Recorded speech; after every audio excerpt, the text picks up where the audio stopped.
Hello and welcome to the first episode of the Civic Action Podcast, the voice of the next generation.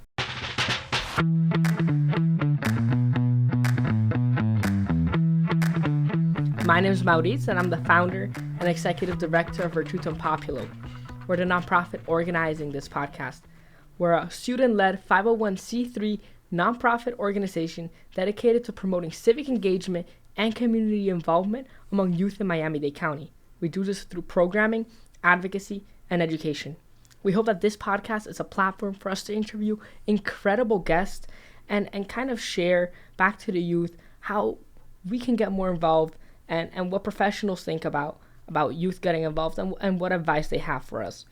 Today, we're recording this in the 305 Vox Populi studio at Miami Lakes Town Hall, thanks to the generosity of Miami Lakes Mayor Manny Sid.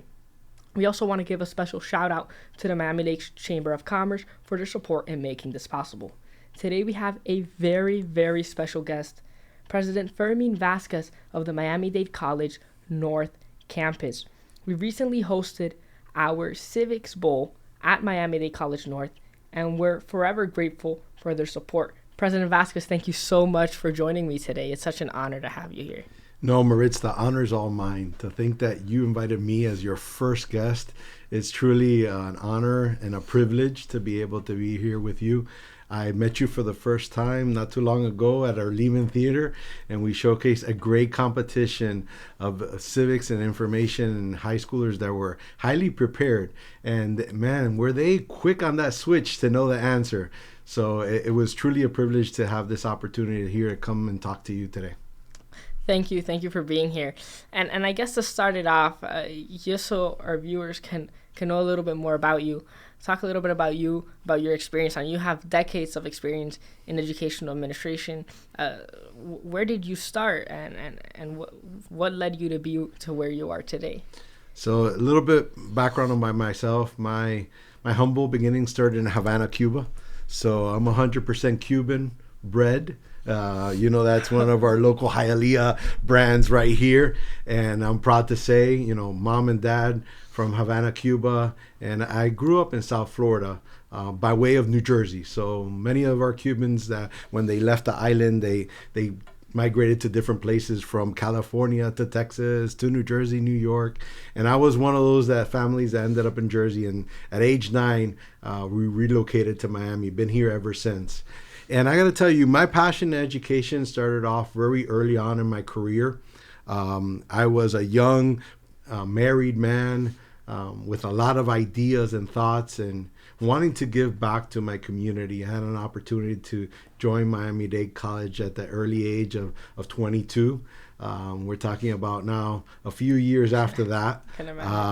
And I've ascended now today to become the president of the North Campus, which is an honor and a privilege to represent our students and really share what are the opportunities for the community to engage with higher education, see what they like to seek out in programs. And I find myself that there's a resurgence of that today in our community as more and more immigrants are finding Miami to be their home. I'm sure you're aware of the mass migration that we've had, either through our borders or off of our coasts. And I think Miami-Dade College is ready to become once again El College, like our college president says at Maran Pumariega. We began growing in Miami and always found that Miami-Dade College, or at that time, Miami-Dade Community College, to be that home, that resource, that support that people needed to be able to gain their skills and be prepared for jobs today. So, it's really humbling to be able to be in this capacity and be here with you today. But it's definitely been a journey, and I'm just happy. And your story is very inspiring. I myself am an immigrant too. I was born in the Netherlands, actually. Both my parents are Cuban, though. So when we moved here, I remember my first interaction with Miami-Dade College in something like the 7th grade through like a dual enrollment program over the summer. So talk a little bit about those opportunities, for any of our students watching. how can students in high school already start getting involved with Miami-Dade College, whether that be through summer programs or dual enrollment classes? What opportunities are there for those students? Thank you, Moritz. That's actually one of our highlight programs. It's called our Sea Stars Summer Enrichment Academy. We're going to be once again hosting it this summer, and we take the youth that are ready for college. I'm going to tell you, it's incredible to see how talented children are at a younger age. Maybe not my generation or prior, but I look at my own daughters, see how they're advancing academically, outpacing me in my math and my sciences. For you to be in that program, that means you're a very talented individual, and to see that they can flourish in a collegiate class. You're in with your peers, with other middle schoolers, and with a professor, a college professor that understands that you're still young, but know that your mind is ready to advance academically. And I'm sure you had a positive experience. Many of our C-Star students keep on continuing with their dual enrollment track and find themselves that before even graduating from high school, they already have the credits to be able to graduate from Miami-Dade College with a degree. So it's truly humbling to be able to say that we have a start for so many students in our community at North Campus, but more so we see that our programs are flourishing and we're expanding. Many of our campuses now, out of the 8 campuses, they offer dual enrollment opportunities at the middle school and obviously the high school level. But that's something that's growing. And I don't mind if it all starts at North and it flourishes everywhere else, because that's what I always say. And you've heard me say this, Moritz, is that it's, North Campus is where it all started for Miami-Dade College. So if we were first ones to pilot and launch something and show that it's effective and it's working well, so be it. But the good thing is we get to expand it to the whole Miami-Dade community, from Florida City all the way to county line. We want to make sure that we offer the opportunity to our students and our citizens in our community. And correct me if I'm wrong here, but these programs are totally free for high schoolers, correct? All these college credits that would typically cost hundreds of dollars for a post high school graduate student, you're offering all these classes for free. So essentially they're saving money while in high school and getting all these college credits that could help them get their degree even faster when they graduate. Isn't that right? Completely. That is correct. And so through our dual enrollment program in the summer term, there is no expense to both middle schoolers or high schools that participate in our programs. I want to extend that beyond the summer program, that during the fall and the spring, pretty much all of the schools in Miami-Dade County have an agreement with Miami-Dade College, and we could offer them dual enrollment. So if the student does well as they're launching their attempt into dual enrollment, we'll lay out a path for them so that they find themselves completing that degree. So that means there's 60 credits already carved out of your bachelor's degree that's completed. And you get to transition those credits to any of our state universities, which I'm proud to say, I'm a Panther myself. But in the state of Florida, we have great universities, from FIU to University of Florida to FSU, just to name a few. But they're great universities. So those credits are completely transferable to any of those universities, and they continue on their degree path. But think, out of 120 credits, 60 already knocked out. Right. And many students think that, and myself included until I did some more research, that they would have to transfer to a special school in order to be able to graduate with their associates, like the School for Advanced Studies or something. But these days, there's many traditional high schools that are already offering it, and with you just sitting down, making a plan with your college advisor, you very much could get your associates at any high school. Isn't that right? That is correct. And I'm glad you mentioned that, because School for Advanced Studies is one of the high schools that we have, but it doesn't stop there. It's regardless. If you have that initiative, you have the ability to take advanced academics. We at Miami-Dade College work with the principals at many schools, pretty much the majority of our schools in the county, and we offer what the student needs. And not only general just credits, but if there's an interest, if there's a program of study. Obviously, you have an interest in civics, Right. so we can figure out, something in the social studies realm, maybe a poli-sci realm that you'd be interested in. But what about that student that might be interested in gaming or artificial intelligence, cybersecurity, data analytics, or public safety? There is a program that we have and a path both at the associate's level, which then transfers into our bachelor's level, either at Miami-Dade College or at one of the universities. So yeah, it completely now offers opportunity regardless of where you live in Miami-Dade County. We have the ability to be able to offer that dual enrollment at no cost to the student. Right, that's incredible. So for all the students watching, you heard it right here. Miami-Dade College is the place to be for you to advance academically at no expense while you're still in high school. But now to kind of switch the topic to civics. So Virtutem Populo recently hosted this first annual Civic Knowledge Bowl at the Lehman Theater. It was powered by the Educational Federal Credit Union. It was hosted by Mr. Bob Vazquez, Executive Director of Social Sciences for the school district, partially funded by the Miami-Dade Town Foundation. What did you think of that event? You were there. You gave some opening remarks. It ended up being won by the School for Advanced Studies Wolfson campus, but we had 4 incredible teams compete. What did you think of us hosting the event at MDC North? First of all, I was extremely impressed. Your preparation, the amount of work and effort showed walking into that theater. I said, wow, Moritz has really got all the players involved, got everybody working. I was received by your partner organizations with a warm welcome. I saw the students that were there actively engaged. Your schools, Barbara Goldman, HML. I mean, when I did a shout out for the best high school team in the crowd, I'm going to tell you, HML took over right now. I'm going to tell you that right now. So you could tell there was a lot of pride and preparation. I know that SAS Wolfson won and SAS North competed, but I think it doesn't stop there. Leading after that competition, we had Model UN for the last couple of weekends. I saw you there as well. Yeah, for high school. And then we had middle school this weekend. And I was talking to Bob, and I go, Bob, how could we get this Civics Bowl to be something that MDC partners with Moritz and figure out how we can offer it to all of the high schools in the whole district and take it under the MDCPS umbrella? He says, but do you have a venue for it? I said, don't worry about that. I'll work on that. Let's work on that. But let's create a structure of getting students and getting faculty and teachers involved so they could get engaged, right? And early on. I think that this year has been a great success.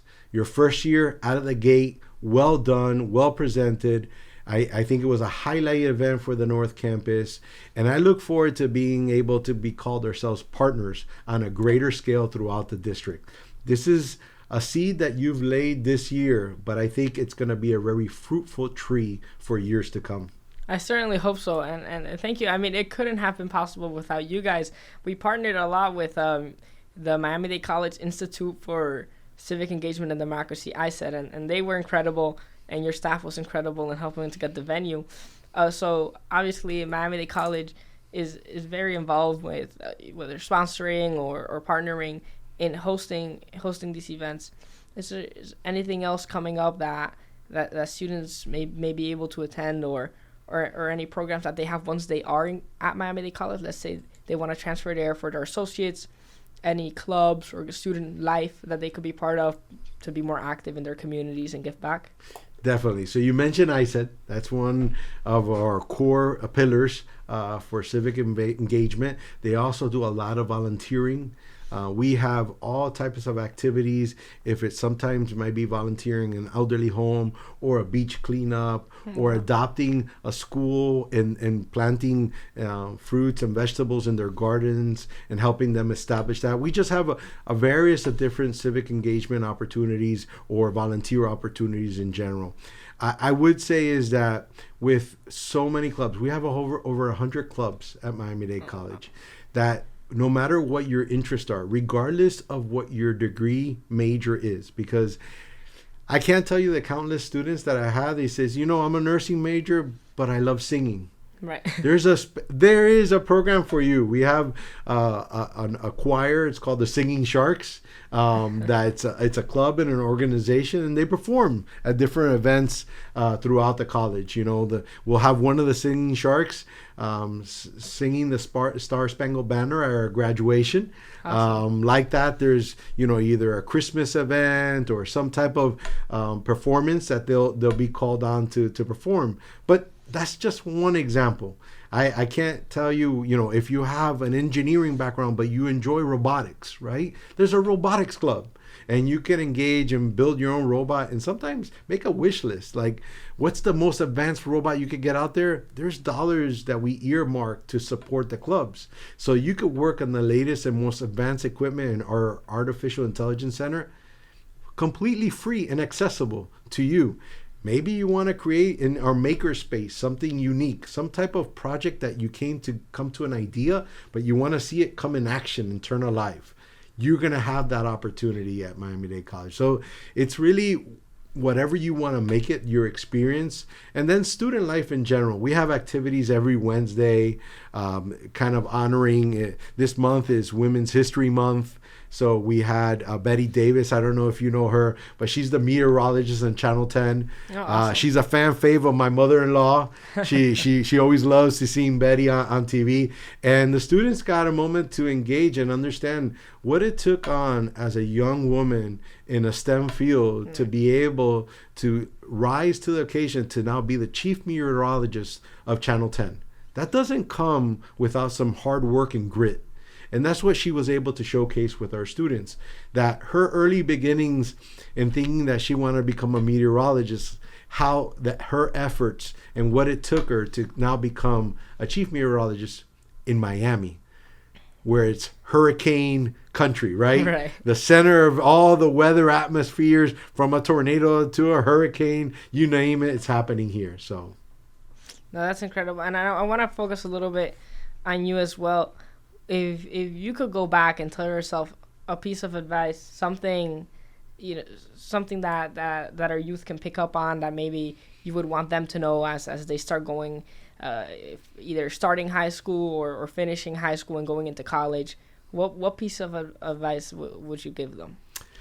So I think the path that we set out to college and the careers we choose is not always a perfect aligned path.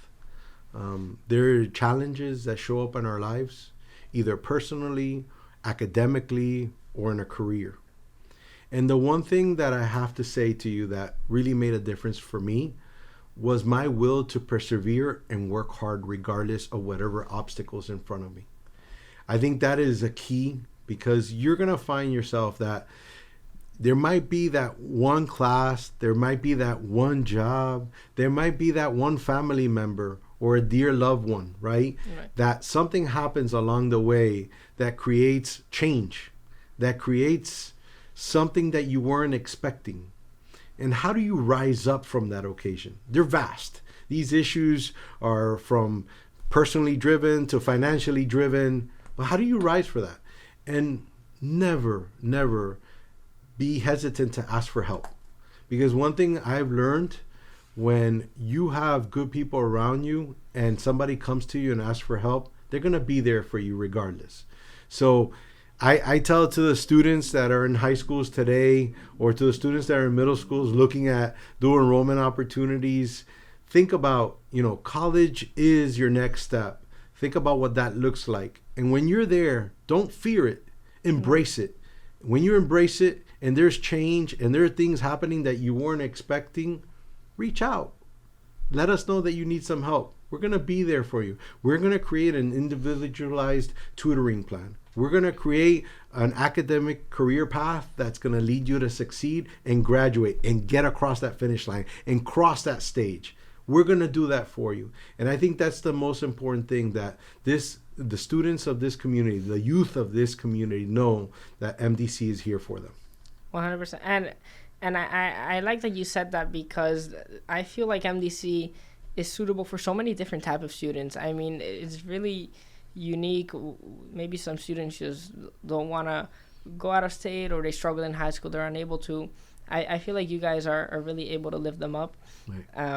And that's why, I mean, a lot of students, I go to HML, a lot of our students go to MDC, and then after they're able to transfer to maybe a 4-year institution or to get their, their graduate degrees. So MDC, it sets them up on a path towards whatever is next for them. Right.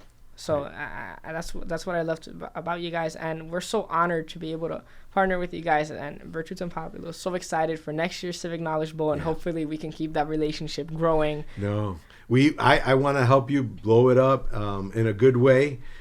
We got to scale things and things that make sure that you have the bandwidth, but that we also provide the support, right?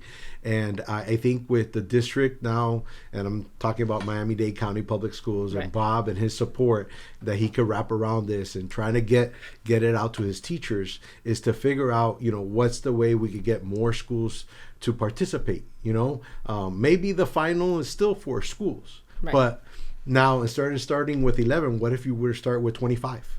Right? Because we have the ability, you have the opportunity. And then think about the charter schools in our community. There's a lot of charter schools that are growing. And under the purview of Bob, since he's overseeing that social studies area, he has the ability to be able to reach out to the other side and say, hey, if you guys want to team up, I'm going to tell you, the principal at Matter Lakes Academy, Principal Rovirosa, he's a good friend of mine. I know I'm going to call him up, and he could probably reach out to some more schools that would want to kind of contribute. The way that I envision the future of this Civics Bowl as it grows is a chain of events. Think about, there's the mock court trials. I don't know if you're part of that. That's something that we're looking forward to, moving from James L. Knight to the North Campus next year. Oh, that's awesome. Yeah. We're going to launch our brand new School of Justice Training Center.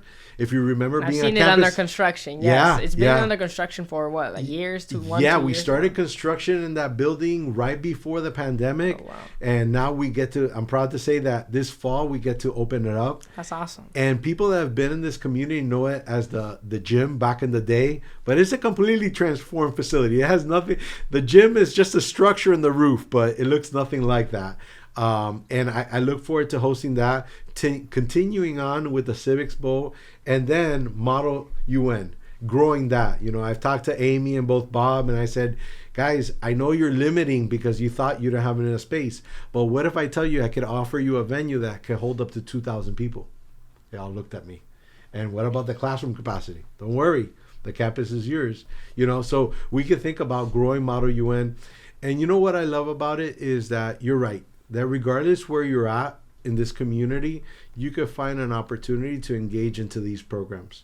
Because you saw Model UN, you had high schools from the north all the way to the deep south all participating. Some even outside Miami-Dade County. Right. So what if the Civics Bowl starts looking like that, right? Well, that would be awesome. Right. So there's a lot of vision that we could work out, and I look forward to continue to working with you and getting all of even our college professors involved, because they could also volunteer as judges. Right. So we could work it out and figure out how to grow this together. Thank you so much, President Vazquez. It's such a pleasure. And talking of the school district, one of our next guests hopefully will be the superintendent of schools. Excellent. So we're very excited to have him. But there you guys have it, President Vazquez, first episode of the Civic Action Podcast, the voice of the next generation. It's such an honor once again to have you here. We're very grateful, and we look forward to building this partnership. Any final words? No, Maritz, the honor was all mine, and I just wanted to thank you for this invitation. Glad I could make it, and I look forward to continuing this conversation in months to come. I hope to do the same. You can follow us on all social media platforms, Virtutem_Populo, and that will be linked in the bio as well. Thank you guys, and we hope you tune in for our next episode.